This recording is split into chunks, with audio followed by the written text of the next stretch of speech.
बात करेंगे भारत और यूरोपीय संघ यानी ईयू के बीच हुए उस बड़े समझौते की जिसे मदर ऑफ ऑल डील्स कहा जा रहा है। करीब 2 दशकों की लंबी बातचीत के बाद भारत और ईयू ने मुक्त व्यापार समझौते यानी एफटीए के मसौदे जारी कर दिया है। समझौते के लागू होने पर दोनों पक्ष एक दूसरे को 5 साल के लिए मोस्ट फेवर्ड नेशन यानी एमएफएन का दर्जा देंगे। इसका मतलब है कि दोनों एक दूसरे को व्यापार में विशेष और समान सुविधाएं देंगे, जिससे आपसी व्यापार और निवेश को जबरदस्त बढ़ावा मिलेगा। इस समझौते की सबसे बड़ी खासियत यह है कि भारत के लगभग 93% निर्यात को ईयू के 27 देशों में शुल्क मुक्त यानी बिना कस्टम ड्यूटी के प्रवेश मिलेगा। इससे भारतीय कंपनियों को यूरोप के बड़े बाजार में अपने उत्पाद बेचने का सुनहरा मौका मिलेगा। टेक्सटाइल, फार्मा, मशीनरी, केमिकल्स और कृषि उत्पाद जैसे कई सेक्टर को इसका सीधा फायदा हो सकता है।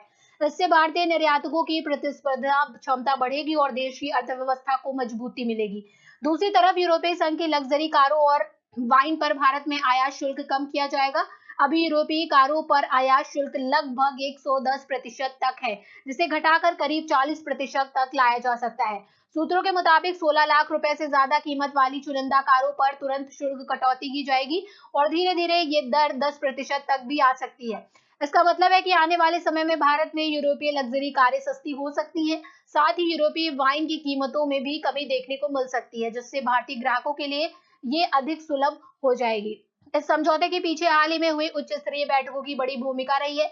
जनवरी में यूरोपीय आयोग की अध्यक्ष उर्सुला वॉन डेर लेयन और यूरोपीय परिषद के अध्यक्ष एंटोनियो कोस्टा ने नई दिल्ली का दौरा किया था। इस दौरान प्रधानमंत्री नरेंद्र मोदी के साथ कई दौर की मैराथन बैठकें हुई, जिनमें इस व्यापार समझौते के अंतिम मसौदे को आकार दिया गया। 27 जनवरी को दोनों पक्षों ने बातचीत के समापन की घोषणा की, जिसके बाद अब मसौदा सार्वजनिक किया गया है। कुल मिलाकर यह एफटीए न सिर्फ व्यापार बढ़ाएगा, बल्कि निवेश, तकनीकी सहयोग और आर्थिक साझेदारी को भी नई दिशा देगा। आने वाले समय में इसका असर भारतीय बाजार, उपभोक्ताओं और उद्योग जगत पर साफ दिखाई दे सकता है।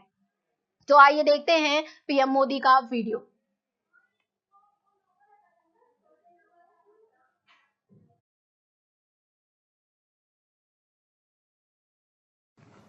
In the last few years, India has concluded a number of important trade agreements with other nations.